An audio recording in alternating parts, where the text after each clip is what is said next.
गढ़ी खुदाबख्श भुट्टो में Pakistan peoples party जो workers convention तारीख़ में पहिरियों दफ़ो शहीद क़ाइदीन जी वरसी तक़रीब खां अलावा गढ़ी खुदाबख्श भुट्टो में वर्कर्स कन्वेंशन करायो वियो आहे। तारीख़ में पहिरियों दफ़ो शहीदनि जी मज़ार जे मथां स्टेज ठाही वई आहे। पीपी सिंधु जे सदर निसार अहमद खोड़ो मौला बख्श चांडियो ऐं ॿियनि ख़िताब कयो। 14 साल करबला जे मैदान में ज़ुल्म थियो, उन जो एहतजाज जारी आहे। क़ाइदे अवा मुनक़द आइन ॾिनो, बेज़मीन हारिन खे ज़मीन ॾिनी, बीबी शहीद परचम संभालियो, दुश्मन जे दिल में तीर उथी शहीद जो पैगाम ॾींदी रही, 30 साल जिदोजहद कंदी रही। वालद खे शहीद कयो वियो, सखर जेल में बंद कयो वियो, मादरे जमहूरियत खे शहीद कयो वियो, असांजी शहीद रानी मोहतरमा बेनज़ीर भुट्टो खे शहीद कयो वियो। मर्द हुर पाकिस्तान खपे जो नारो हणी पाकिस्तान बचाए अवाम खे ॻाल्हाइण जो आज़ाद मीडिया खे आज़ाद ऐं बेनज़ीर इनकम सपोर्ट्स प्रोग्राम ॾिनो वियो। गैर जमहूरी क़ुवतुनि जो मुक़ाबिलो करणो पवंदो, इलेक्शन में कठपुतली इत्तेहाद ठाहे कठपुतली हुकूमत ठाही वई। मां अवां जी मदद लाइ आयो आहियां।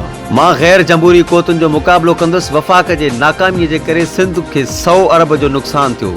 सिंध खे अलॻि करणु चाहिनि था। सिंध जूं 3 अस्पतालूं खसियूं वयूं, हाणे उन्हनि खे फंड बि नथो ॾिनो वञे। कठपुतली हुकूमत कचहरी जो बहानो करे कराची ते कब्ज़ो करणु चाहिनि था। पीपल्स पार्टी उन लाइ भित बणिजी रहंदी। शहीद ज़ुल्फ़कार अली भुट्टो ऐं मोहतरमा जे दौर में एॾियूं सीटूं न मिलियूं जेतिरियूं पोइ इलेक्शन में सीटूं मिलियूं। जेके सिंध हुकूमत ड्राइण था चाहिनि उहे ॿुधनि, असांजो उम्मीदवार सिर्फ़ मुराद अली शाह ई हूंदो। जमील अहमद सुमरो PS 11 जो उम्मीदवार हूंदो।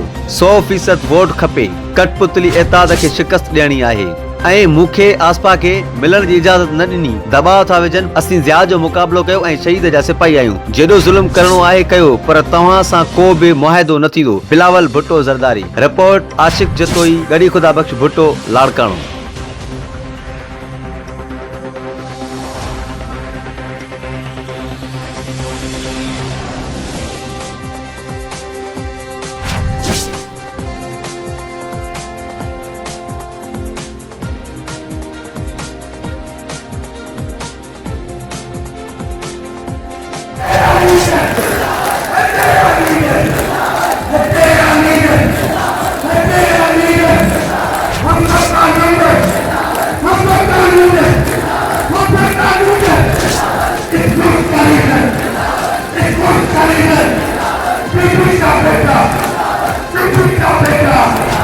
मज़ीद ख़बर ऐं अपडेट्स के लाइ विजिट कयो असांजो फेसबुक जो पेज सिंध रंग न्यूज़।